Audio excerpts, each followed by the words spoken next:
If loving this movie is wrong, I don't want to be right.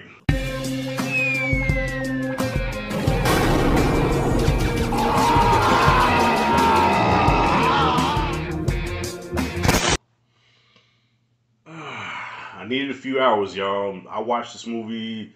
Let's see, it started at 3, ended at 6:25 Eastern Time, and I had to go right to work from there. So I worked about 4 hours driving around. I do Uber for a living, and I just had to ride around and just think and let it marinate because I don't want to get Love and Thundered again.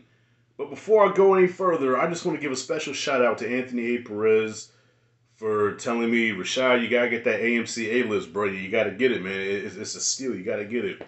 And since I got it, my life has not been the same.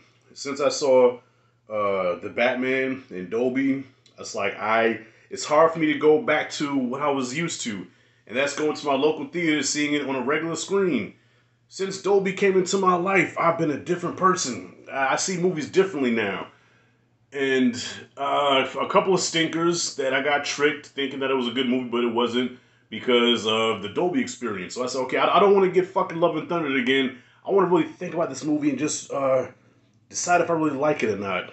And man, if loving this movie is wrong, I don't want to be right. Avatar, The Way of Water. It's over. It's over. It's done. No need for me to do a top 10 this year. It's this movie, Top Gun Maverick, and whatever else came out this year. Avatar told me this movie of the year. Alright? You can click off this video if you want to right now. Movie of the year, but before you click off, alright? There's only one way to watch this, and that's in Dolby 3D. There is no other way. You must watch this movie in Dolby 3D. This is hands down. I've been on this earth for 43 years, y'all. This is hands down the most beautiful movie I've ever watched in my life. Most beautiful, you hear me? Last 3D movie I saw was Age of Ultron. That was a long time ago. I don't see a lot of shit in 3D. And I could just imagine the people that saw the first Avatar in 3D, what they felt. You know what I'm saying? See, my dumbass, I watched the first one bootleg. All right? I watched a bootleg cam copy, statute of limitations. Okay, I didn't pay for it. I watched it over a friend's house. I watched it on bootleg, and I was like, this movie ain't all that. It's not all that. It's alright, you know. So I was never really an Avatar fan. I'm one now. Yes, I am one now. I want to see more of these movies. I want to see more. I want to see a lot more. Yo, I can't remember the last time I went to a movie and I was just totally immersed into the world. Okay, when I put those glasses on and the movie started, I forgot at times that I was sitting in a movie theater. I was in fucking Pandora, yo. I'm in there. I am in this world. And for 3 hours, it just went by. I didn't check my phone. I didn't fall asleep. I had to go to the bathroom once, and I had to rush my big ass out of there, come back and sat down. Okay, and I don't even think I washed my hands because I didn't want to miss anything.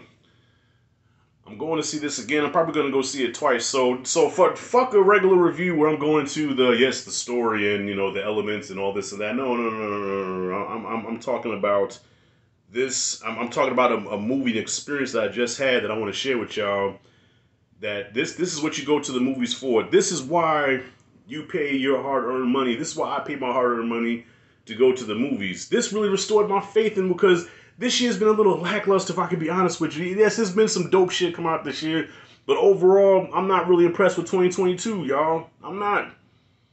This year ended with a fucking bang. Like a bang.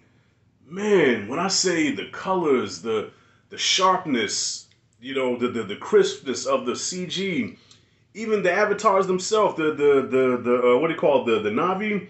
I just rewatched the first one the other day, and it still looks good, right?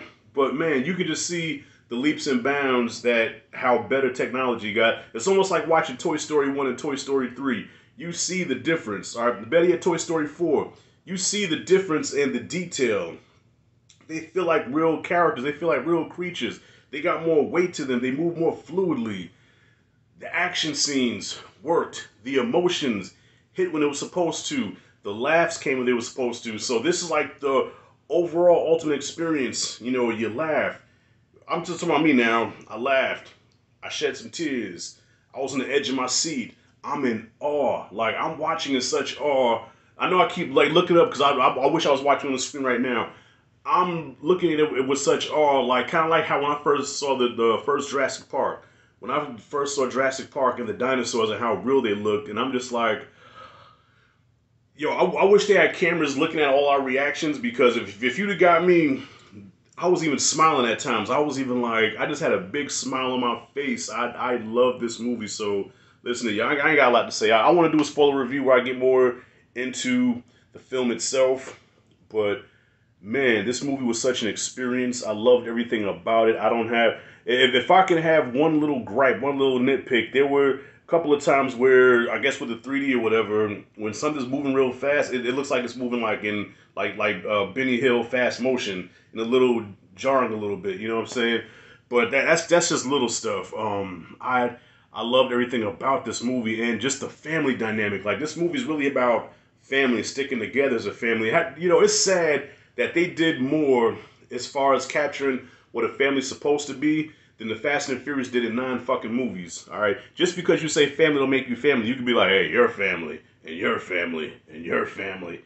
I don't feel none of the family shit in the Fast movies, but you felt it here.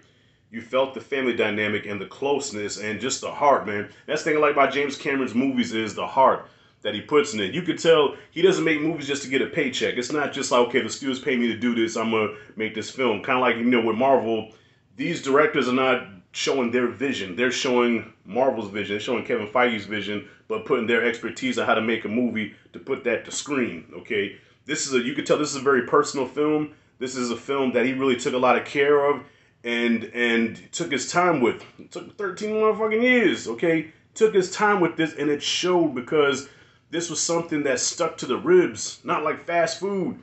All right, like Marvel lately feels like fast food where it's spectacle, it looks cool, but then you shit it out right afterwards. That Avatar 2 is still sticking to the ribs. It's still there. I'm still full. All right. So yeah, right now, the hell with DC, the hell with Marvel. Yo, James Cameron said, yo, let me show you how it's done. Let me show you, all right, this is for the OGs that's been saying that Marvel and shit ain't cinema. Let me show y'all motherfuckers what cinema is. And that's not a shit on Marvel, but Marvel can take notes. I bet you right now, Ryan Coogler, and no diss to him either, but I bet you Ryan Coogler and I bet the rest of them that made Wakanda Forever looking like, holy shit. That's how you shoot. That's how you shoot water scenes. God damn. Yo, the water scenes in this movie makes Wakanda Forever look like fucking elementary, okay? Makes it look like 8-bit Nintendo graphics, alright? 8-bit Nintendo graphics, and this shit is fucking PlayStation 5. Where am I at? Alright, I'm about to wrap this up, y'all. Avatar 2, The Way of Water, is the movie of the year. Avatar 2, The Way of Water gave me an experience that I've been longing to have in the movies for a long time. It gave me that wonder, that joy, that awe that I felt watching Star Wars, watching Jurassic Park, watching the movies that I know and love. And now this already has become a movie that I know and love. And I've only seen it once. And I'm gonna see it again. I'm taking the kids to see it. This time I saw Dolo. I'm taking the kids to see it. In 3 hours, I didn't feel the runtime not once. Not once. I could have sat and watched this shit all day. You know what I'm saying? I could have watched it all day. That's it and that's all. Avatar 2, The Way of Water gets an A+, A+++++++++. Fuck doing the top 10, okay? I just gave you my favorite movie of the year. And if I get Last Jedi'd, okay, first I said I didn't want to get Love and Thundered, but worse, if I get Last Jedi'd, where I'm just praising this movie, all right, I'm just praising this movie, I'm just kissing this movie's ass, and everybody hates it, so what, so be it.